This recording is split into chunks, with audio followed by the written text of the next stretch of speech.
అందరికి ఈరోజు అయితే ఇంట్లో స్పైసీగా కట్లెట్ అయితే చేసుకుందాము. ఈరోజు సమోసా కట్లెట్ అయితే చేసుకుందాము.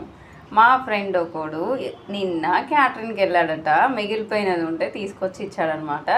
మనము ఈరోజు సమోసా కట్లెట్ చేద్దాము. ఎలా చేద్దామో చూద్దామా? చూడండి, సమోసా కట్లెట్ అయితే ఉన్నది మన దగ్గర. దీన్ని ఇంకొంచెం స్పైసీగా అయితే మనం ప్రిపేర్ చేసుకుందాం. ఇప్పుడు జీలకర్ర, ఆవాలు, ఎండుమిర్చి, కొన్ని ఆనియన్స్, కాస్త పసుపు, కాస్త కారం, కాస్త ఉప్పు అయితే వేసుకుందాం.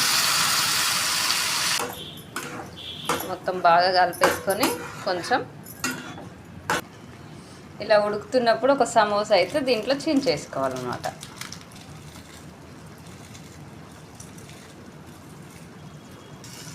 ఒకసారి అలా కలిపేసుకోవాలి బాగా.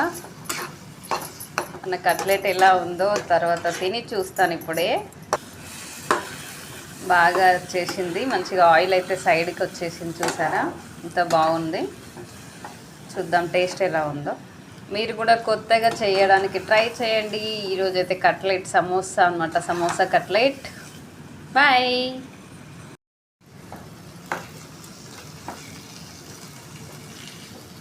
సూపర్ అంటే సూపర్ స్పైసీగా అయితే ఉంది. నేనైతే టమాటో చెక్క పేస్ట్